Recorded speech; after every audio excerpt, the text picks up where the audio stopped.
Pasang status dulu hehe. Habis sedekah guys. Kan. Biar banyak yang lihat. Pasang status apa ya? Oh ini aja deh. Sedekah itu membawamu ke surga. Itu status apa lagi? Status apa? Ini Ustadz, aku habis sedekah, kan harus pasang status gitu. Karena kan sedekah kan bisa bikin kita ke surga gitu loh. Siapa yang jamin? Hah? Yang jamin? Bener. Yang jamin? Masuk surga kan? Iya. Memang yakin? Amal. Aku kan beramal. Nah ini nih, buat jamaah dimanapun berada, kalau berbicara tentang surga, memang ada yang menjamin masuk surga. Mau tahu? Mau. Saksikan sekarang ya. Kita bahas tentang siapa yang bisa menjaminmu surga.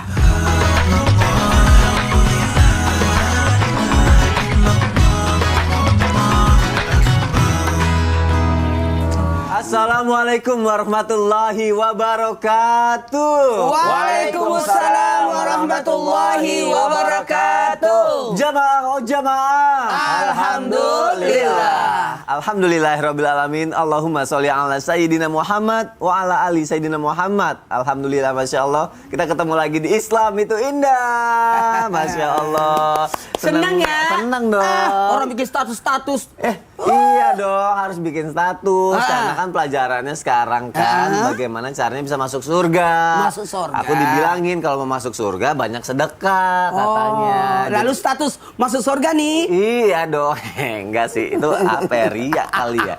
Iya sih, kadang masih suka ria. Pengen masuk surga tapi masih suka ria. Pengen masuk surga tapi masih nyakitin hati orang tua. Pengen masuk surga tapi istri pergi keluyuran, kelayapan, nggak bilang sama suami. Ayo. Bisa masuk surga tuh kalau kayak Tunggu gitu. dulu. Coba beritahukan jamaah. Sebenarnya kita mau bahas apa hari ini? Kita akan bahas mengenai yang menjamin masuk surga. Oh, dengan tema? Temanya adalah siapa yang bisa menjaminmu surga? Siapa kira-kira ya? Kita bahas ya Ustadz ya pagi hari ini ya. Kira-kira siapa aja ya yang bisa menjamin masuk surga? Ada yang bilang katanya amalan bisa bikin masuk surga. Tapi ada yang bilang juga nggak cuma amalan. Ada yang lain yang bisa bikin masuk surga. Makanya aku pakai cara lain Ustadz Syam. Apa? Sedekah. Gitu. Sedekah bukan amalan.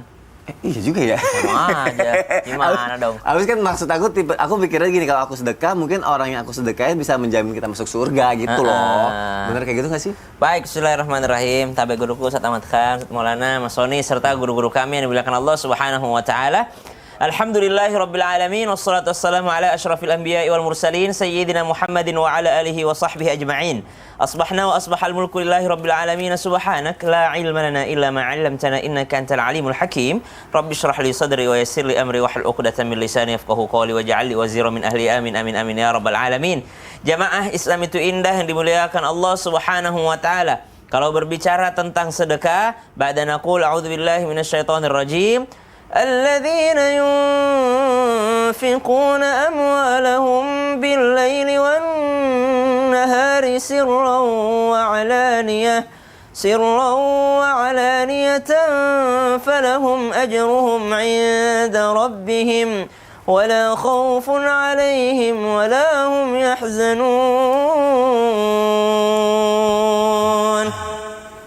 Dan orang-orang yang mengeluarkan harta mereka billaili wan nahar, di waktu malam ataupun siang hari, sirra wa alaniyah, sembunyi-sembunyi ataupun dengan terang-terangan, lahum ajruhum inda rabbihim, bagi mereka pahala dari sisi Allah Subhanahu wa taala, ganjaran dari sisi Allah Subhanahu wa taala, wala khaufun alaihim, tidak ada kekhawatiran bagi mereka, wala hum yahzanun, dan tidak ada kesedihan bagi mereka. Artinya mereka akan mendapatkan tempat kebahagiaan, yaitu surganya Allah Subhanahu wa taala. Berarti dengan bersedekah bisa mengantarkan orang masuk surga. Lalu bagaimana baginda Nabi sallallahu alaihi wasallam menyampaikan kepada kita dalam sebuah riwayat, tidaklah seseorang dimasukkan ke surga oleh amalnya dan tidak juga diselamatkan dari neraka oleh karenanya. Maka tidaklah semua itu terjadi kecuali karena rahmat Allah Subhanahu wa taala. Kalau begitu nggak usah sedekah dong, nggak usah beramal dong, nggak usah kita mengeluarkan harta dong. Subhanallah, Imam Ibnu Hajar Al-Asqalani menjelaskan bahwa dari maksud hadis ini bukan berarti orang tidak beramal, tapi justru dengan hadis ini rahmat Allah itulah yang mendorong seseorang untuk beramal. Orang yang senantiasa beramal justru mereka yang dapat rahmat Allah Subhanahu wa taala. Kalau tidak ada keinginan untuk beramal, berarti tidak dapat rahmat Allah Subhanahu wa taala. Itu yang pertama. Yang kedua penjelasannya, bagaikan seorang majikan dengan budaknya. Subhanallah. budak ini pengen upah, pengen ujrah gitu, pengen dapat bonus, tapi tidak mau beramal. Ya tidak mungkin lah dapat kasih sayang daripada majikannya kalau dia tidak mau mengerjakan terlebih dahulu. Maka yang beramal soleh inilah yang mendapatkan rahmat Allah Subhanahu wa taala. Yang ketiga, memang yang memasukkan kita ke dalam surga adalah rahmat Allah Subhanahu wa taala, tapi tingkatannya tergantung amalnya. Orang masuk surga memang yang ditentukan itu oleh rahmat Allah Subhanahu wa taala, tapi nanti diukur sedekahnya berapa banyak, sholatnya apakah dia banyak sholat sunnahnya, apakah dia tidak pernah meninggalkan sholat wajibnya, subhanallah. Lalu karena amal-amal inilah yang menentukan tingkatan daripada kenikmatan nanti yang didapatkan di surganya, di jannahnya Allah Subhanahu wa taala. Jadi sangat tidak benar, sangat kontradiktif jika ada orang mengatakan kalau begitu nggak usah beramal deh, nggak usah bersedekah deh, kan amal juga tidak menentukan orang masuk surga. Tentu tidak, karena rahmat Allah itu adalah menuju orang-orang yang beramal soleh. Bukankah Allah Subhanahu wa taala mengingatkan kita dalam beberapa ayat, selalu ada walladzina amanu wa amilus solihat. Orang-orang yang beriman beramal soleh. Alladzina amanu wa amilus solihat. Orang-orang yang beriman beramal soleh. Senantiasa ada amalus solihat di situ. Senantiasa ada amal soleh di situ. Berarti beramal adalah sesuatu yang sangat penting untuk kita jalani. Jangan disalahfahamkan, salah artikan. Nabi SAW mengatakan, wala ana, saya juga tidak masuk surga karena amal saya, tapi saya masuk surga karena rahmat Allah Subhanahu wa taala. Lalu apakah Nabi tidak beramal? Oh, tentu saja Nabi sampai bengkak kakinya karena sholat tahajud. Nabi SAW sampai berdarah. Nabi SAW kita ketahui orang yang sangat subhanallah masuk harta kepadanya keluar bagaikan angin. Jadi tidak pernah harta benda itu tinggal bersama Nabi SAW, senantiasa disedekahkan. Bukankah Nabi masuk surga juga karena rahmat Allah, tapi Nabi tidak pernah meninggalkan amal solehnya, karena itu yang menentukannya nanti di Jannatul Firdaus insyaallah. Wallahu taala ala. Berarti kita masuk surga tetap karena amal kita, dan itu pun tergantung tingkatan amalnya ternyata. Benar. Ya. Tapi yang Jadi menentukan adalah masuk surga rahmat karena Allah. ridha Allah. Benar. Tapi untuk kualitasnya itu tergantung amalnya. Oh, Amal kualitasnya. Tapi kan nggak mungkin dapat ridha Allah kalau tidak beramal. Iya itu juga. Dari mana cara dapat itunya ya? Gimana cara? Tapi ada satu lagi bikin aku Apa bingung. Ini aku nggak tahu ya. Pertanyaan ini ada hubungannya dengan masuk surga apa enggak? Tapi kok bisa gitu? Katanya gini Ustaz Maulana. Katanya orang yang tidak pernah diminta untuk ruqyah, katanya bisa menjamin masuk surga. Oke. Tapi kalau misalnya kita butuh di ruqyah, berarti kita nggak akan masuk surga. Oh, tunggu dulu. Hubungannya ruqyah sama masuk surga apa? Oh, tahu nggak hubungannya apa? Apa? Tawakalnya kepada Allah. Oh gitu. Kalau gitu aku mau penjelasannya Ustaz. Baik, bismillahirrahmanirrahim. Allahumma shalli ala sayyidina Muhammad wa ala ali sayyidina Muhammad. Jamaah. Yeay. Oh, jamaah. Yeay. Alhamdulillah. Alhamdulillahirabbil alamin. Allahumma shalli ala sayyidina Muhammad wa ala ali sayyidina Muhammad. Pada dasarnya hari ini saya senang sekali karena berkaitan dengan ibadah batiniah. Ibadah lahir dan ibadah batin, rukun Islam dan rukun iman. Kalau rukun Islam, syahadat, salat, zakat, puasa, dan haji. Sementara rukun iman adalah keyakinan kita akan adanya hari kemudian, diantaranya tentang surga. Bukankah kita diminta untuk beriman akan 6 hal ini? Allah, malaikat, kitab, hari kemudian, Nabi, hari kemudian, qada dan qadar. Ini sangat penting karena kita berbicara tentang surga. Memangnya masuk surga. Nah, gimana nih kata Mas Sony? Apa hubungannya ruqyah dengan surga? Oh, dengerin.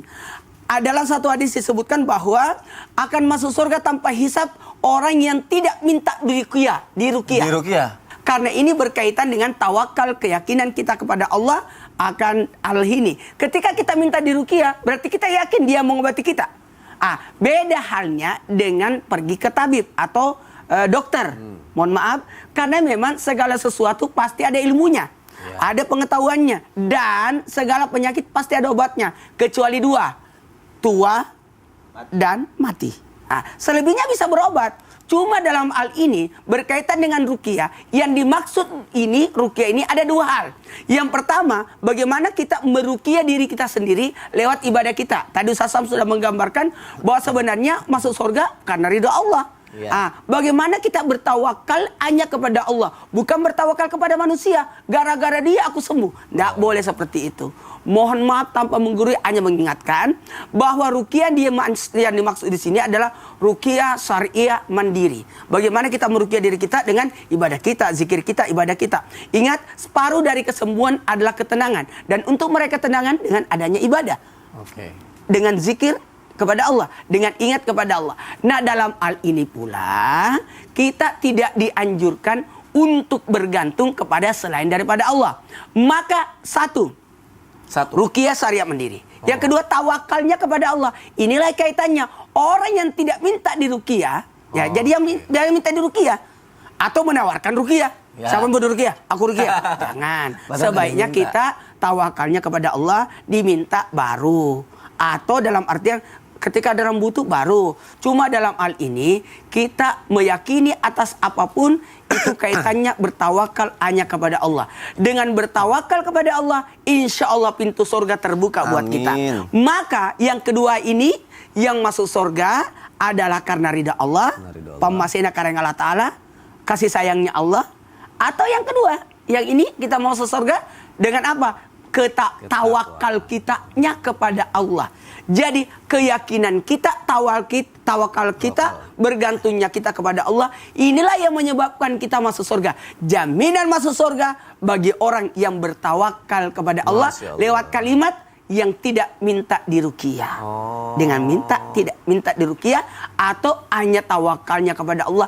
Inilah yang menyebabkan orang masuk surga. Tapi bukan berarti kita mati konyol. Ya. Sakit tidak harus berobat. Ada namanya usaha. Ya. Itu. Jadi ternyata hubungannya adalah karena tawakal ya, ruqyah dan masuk surga itu. Saya rasa dokter sepakat juga. Kata dokter, kalau ada yang sakit, diamin dulu sebentar. Jangan sampai karena efek ada perubahan. Kayak anak mungkin mau besar. Mau pinter. Ternyata ada ilmu-ilmunya yang penting itu dia ya, Masya Allah. Makanya ada dokter kan belajar. Iya. Nah itu yang mungkin boleh dan itu tidak ada hubungannya dengan surga, malah itu salah satu ikhtiar yang harus dilakukan. Mantap, saya suka kata-kata itu. Masya Allah.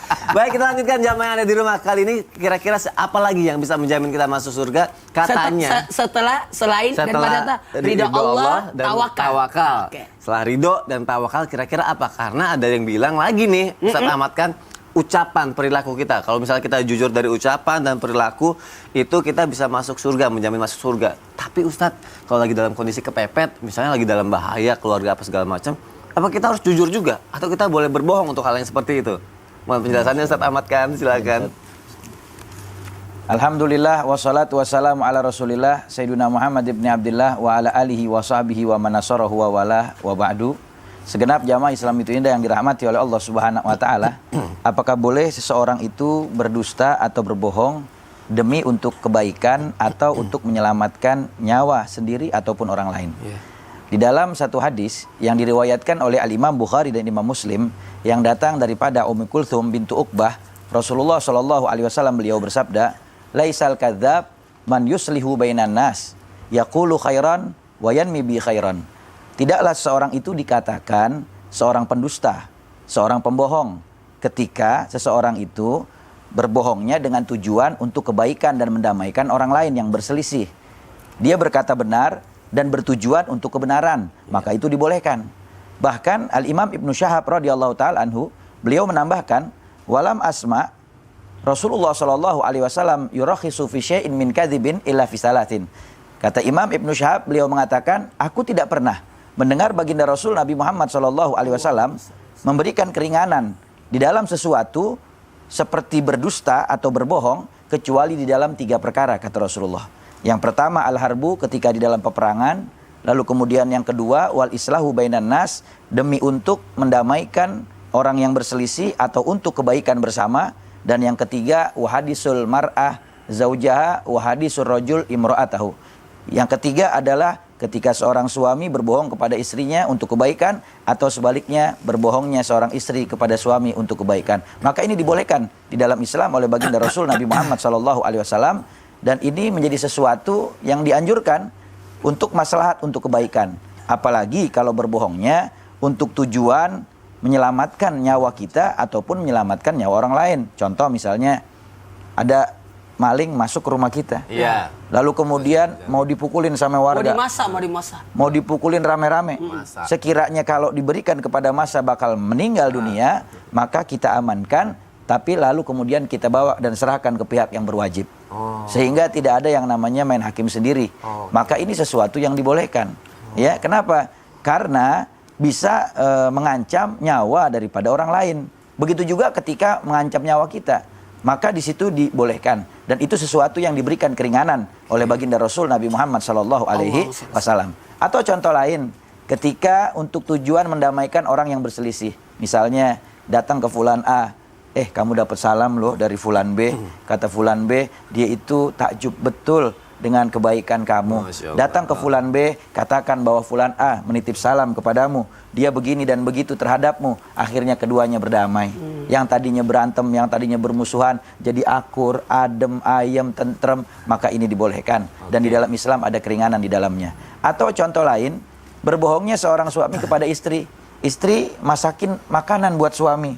Misalnya Mas Sony nih, dimasakin sama Kak Fairuz, ya. Ketika dimasakin, ditanya bagaimana masakannya enak gak? Padahal mungkin keasinan, karena salah masukin takarannya, kebanyakan mungkin kan gitu.